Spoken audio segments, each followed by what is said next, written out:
Hello, Pastor Deborah here. And this is another word of encouragement from the Agape Love is Here's global teaching ministry. We're in the Zoom studio with a motion video from Pixabay. Pixabay is a wonderful, wonderful ministry where you can get free motion videos to download and use. This word of encouragement is number 16, and it is entitled, Is Your Voice Heard in the Temple of the King of All of Heaven? Like King David's was. This is a song that King David wrote to his own God and Lord. Psalms 18, 1 through 6. Verse 1, can you say to the Lord and King of all of heaven, I will love you, O Lord, my strength? King David could. Verse 2, can you say that the Lord of heaven is your rock, your strong fortress, and your deliverer? King David could. Can you? King David could also say, my God, the Lord of all of heaven is my strength, and whom I will trust. Who do you trust to be your strength? King David could say this because he had experience with this God as a young child. I just helped a powerful political leader of a nation remember this God of King David, who he had met as a child. And how did that happen? God took me spiritually into some darkness. And I asked him, what was this? He said, I am inside and near a spirit who most of his adult life and teen life is living with evil, wickedness, and things and darkness. But if I would blow away all those things that had come in. And a child would be left there. But the child had no memory of knowing this God of King David. And the child said, who are you? He said, I will help you remember where you met me as a child. And this God waved his hand. And the child remembered who this God was. And he ran into his arms. And they went off together.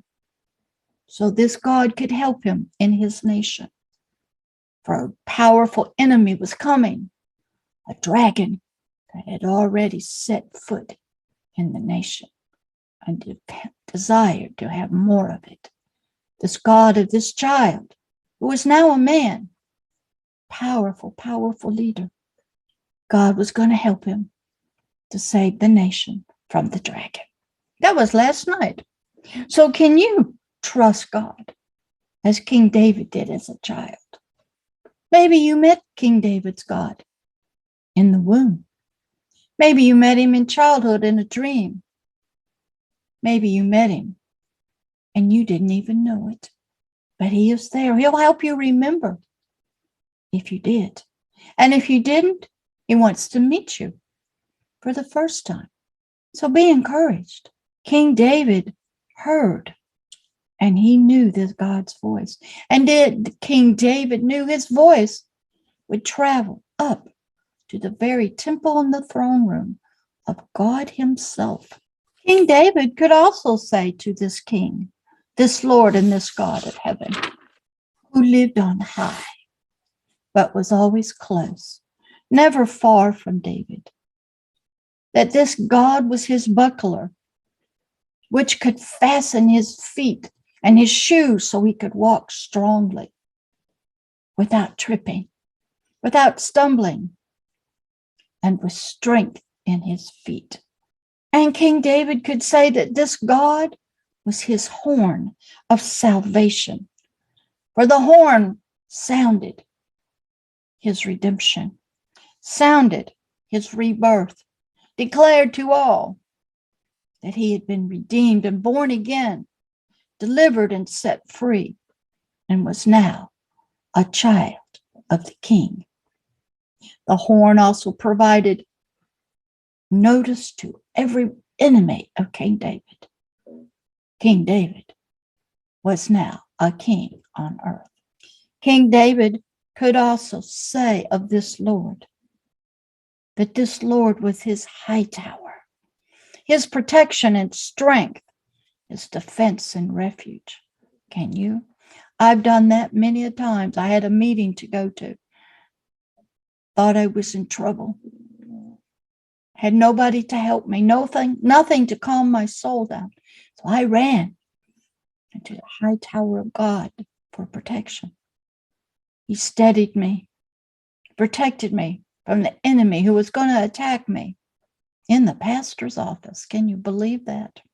Can you run to him?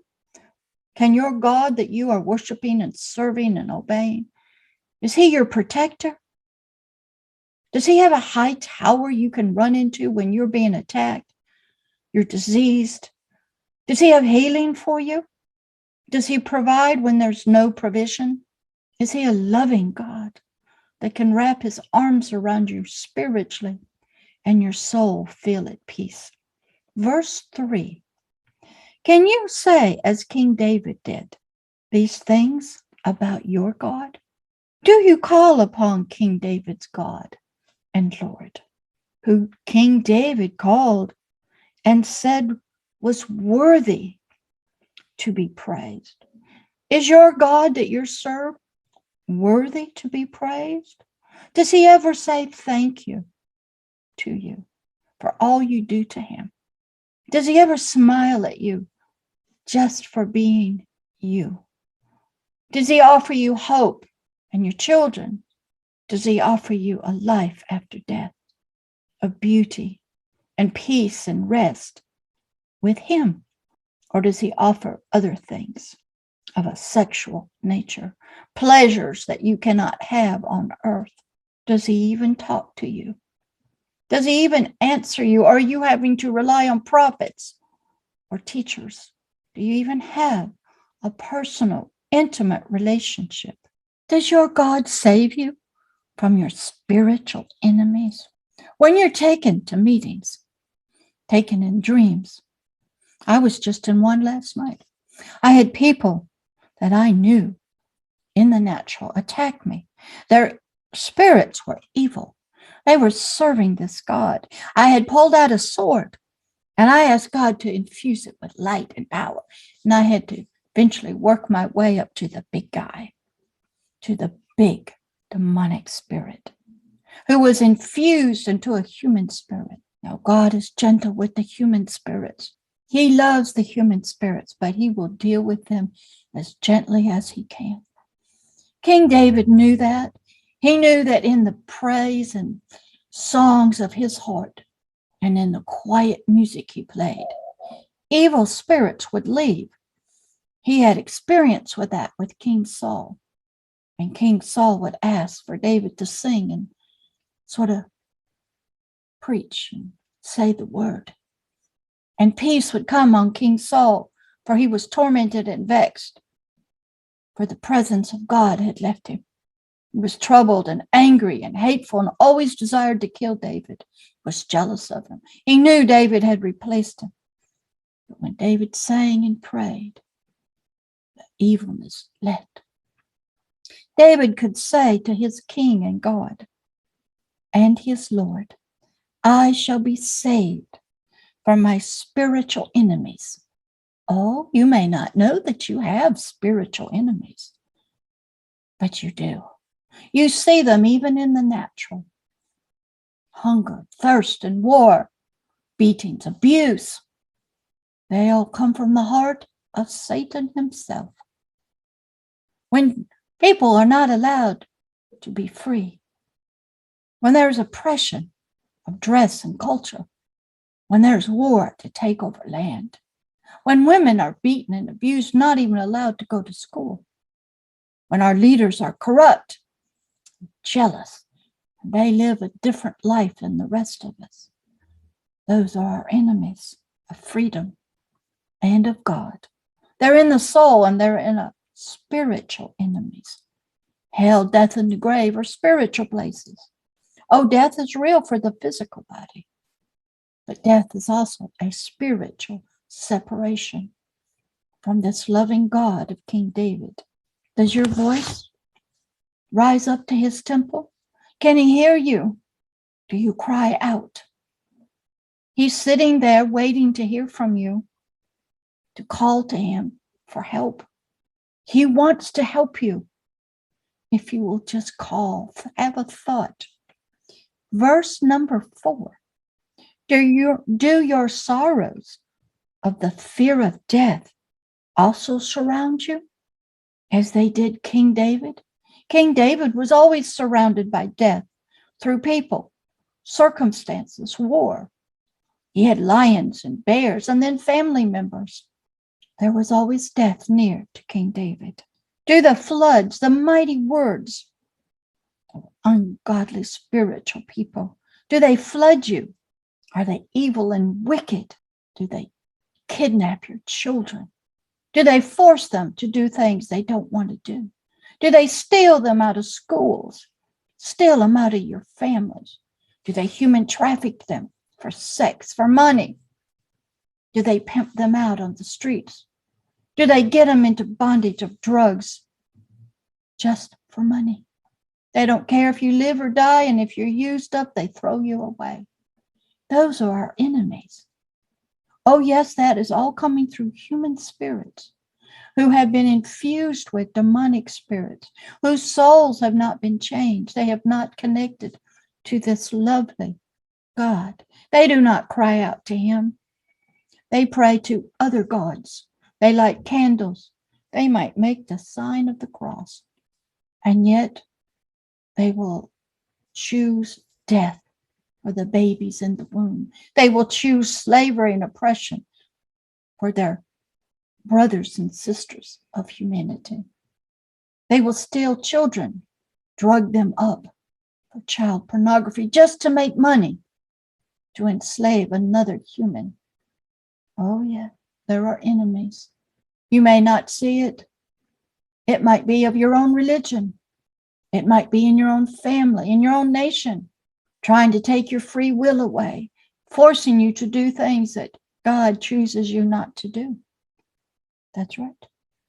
King David knew that, and he would call upon his God and his Lord. Could King David's Lord and God become your king? Yes, easily. Today, right now, during this video. That's the word of encouragement. There is hope. No matter what God you're serving, there is hope. Verse number 5. Do the sorrows of hell, death, and the grave surround you on all sides? Are you laid in the streets, just dying slowly, and there's no love for you? Are you in refugee camps, cut off, angry and mad? Are you in prisons with really bad people? Is your mind a captive by propaganda, through social media, through news outlets, through friends and family? Or are you just one to be entertained while others die? King David's God would talk to David about this. David grew aware of this within himself. Now, he did some bad things. He killed a man. He was an adulterer. He had sex outside of marriage. And God pronounced death on the baby. Because King David, somebody had to die. The law was broken. The Israel began to suffer drought and famine. Bathsheba was to die. And it was all King David's fault. And he had to enter the Holy of Holies back to his God. Get on his knees and ask God to forgive him and return him back to the child that he was, that knew God and loved God, and to kill, destroy within him what he had become, the man, the evil, wicked thing. And God did. And God restored Israel and brought rain. And David learned a powerful lesson. When you're a leader, what goes on in your nation, you are responsible for. You will be held accountable for. And somebody will come to you in your dreams, might be Pastor Deborah, as a prophet came to David. He said, you are the man. You are the reason that your nation is in the condition that's in, and you will be held accountable. What do you believe? Do you have hope with your God? Is he an encouraging God? Do you believe he hears your voice when you pray to him or sing to him, or you're obedient, or you walk around in a circle, or you do a pilgrimage? Or is he pleased with you when you do earthly things of kindness? David was a warring king. He was a shepherd to protect the nation. Could you protect a nation of people, of resources, from all enemies, foreign and domestic? Who do you really work for? Do you work for this God's goals? Do you believe he hears your voice when you pray? King David knew that God would hear his voice. But when he did his sin in adultery, God did not hear him. It took a prophet to come to David and tell him of his sin. Sin will block you. Doing wrong things out of the soul and the flesh for the wrong God, for the wrong motives. You will not hear God. Another will hear him for you and help you. Another. Maybe Pastor Deborah, like I did that young child who is now a grown man, a leader in a powerful nation. And a dragon was coming. He got a foothold in his nation and was starting to strangle it. And the man did not know what to do. And God wanted to help the child remember who his true and first God was. So Pastor Deborah may have to help you, or other pastors, people who move in the Spirit and know the enemy well. Do you call out to God in your dreams, or are your dreams one of violence and sex and demons and fear, turmoil and crying?